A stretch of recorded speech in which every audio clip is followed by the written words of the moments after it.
भगवान गौतम बुद्ध, जिन्होंने अपने महान विचारों और उपदेशों से दुनिया को एक नया रास्ता दिखाया और समाज में अभूतपूर्व परिवर्तन लाने में अपना अहम योगदान दिया।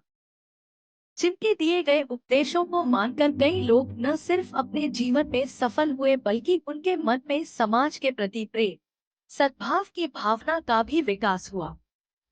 आइए उनके गौतम बुद्ध बनने की प्रेरणादायक यात्रा, जिसमें एक राजकुमार से एक महान आध्यात्मिक गुरु बनने की पूरी प्रक्रिया शामिल है, विस्तार से समझते हैं।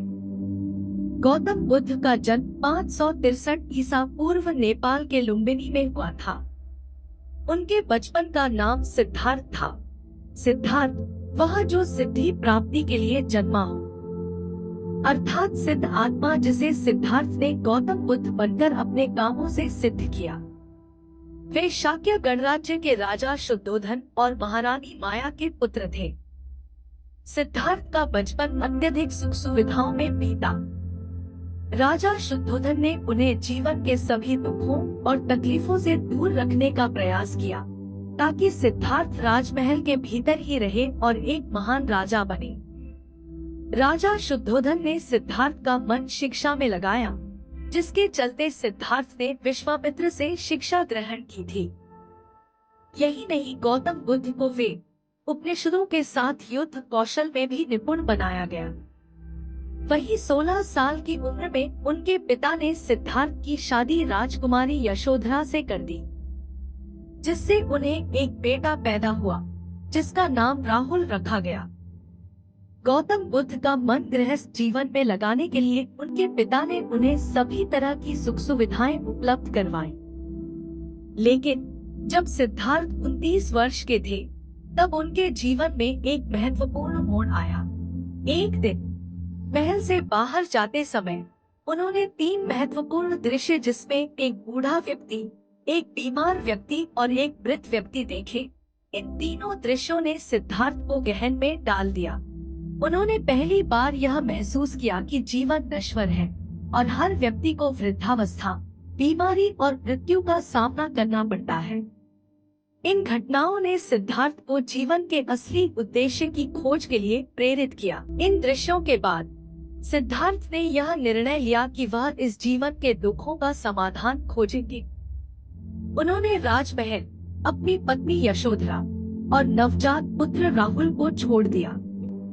यह कदम उनके लिए बहुत कठिन था, लेकिन उनका उद्देश्य स्पष्ट था, सत्य की खोज करना और दुखों का अंत करना। सिद्धार्थ ने कई वर्षों तक कठोर तपस्या की, विभिन्न गुरुओं के पास गए और ध्यान साधना की, लेकिन उन्हें कोई संतोषजनक उत्तर नहीं मिला। अंततः एक दिन गौतम बुद्ध बोध गया पहुँचे। वे उस दौरान बहुत थक गए थे। वैशाखी पूर्णिमा का दिन था। वे आराम करने के लिए पीपल के पेड़ के नीचे बैठ गए और ध्यान लगाने लगे। उन्होंने संकल्प लिया कि जब तक उन्हें ज्ञान की प्राप्ति नहीं होगी, वे उस स्थान से नहीं उठेंगे। 49 दिनों के ध्यान के बाद सिद्धार्थ को 35 वर्ष की आयु में ज्ञान की प्राप्ति हुई। इस ज्ञान के बाद ही वे बुद्ध कहलाए, जिसका अर्थ है जागृत या प्रबुद्ध। उन्होंने समझा कि संसार का दुख इच्छाओं और वासनाओं के कारण होता है और इसे अष्टांगिक मार्ग का पालन करके समाप्त किया जा सकता है। ज्ञान प्राप्ति के बाद गौतम बुद्ध ने अपना शेष जीवन लोगों को अपनी शिक्षाओं को समझाने में बिताया। महात्मा बुद्ध के उपदेश बड़े ही सीधे और सरल थे। उन्होंने कहा था कि समस्त संसार दुखों से भरा हुआ है और यह दुख का कारण इच्छा या तृष्णा है। इच्छाओं का त्याग कर देने से मनुष्य दुखों से छूट जाता है। उन्होंने लोगों को ये भी बताया कि सम्यक दृष्टि, सम्यक भाव, सम्यक भाषण, सम्यक व्यवहार, सम्यक निर्वाह, सत्य पालन, सत्य विचार और सत्य ध्यान से मनुष्य की तृष्णा मिट जाती है और वह सुखी रहता है। गौतम बुद्ध ने 80 वर्ष की आयु में कुशीनगर, भारत में महापरिनिर्वाण प्राप्त किया।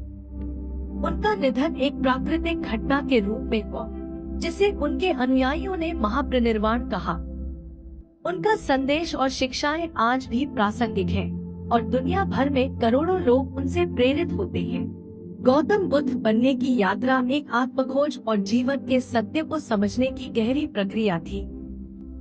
एक राजकुमार से एक प्रबुद्ध गुरु बनने तक का यह सफर हमें यह सिखाता है कि सच्चा ज्ञान और शांति हमारे भीतर ही है और इसे पाने के लिए हमें अपने भीतर की गहराई में उतरना होगा। अगर आपको यह वीडियो पसंद आया तो कृपया लाइक करें, शेयर करें और हमारे चैनल को सब्सक्राइब करना न भूलें। धन्यवाद।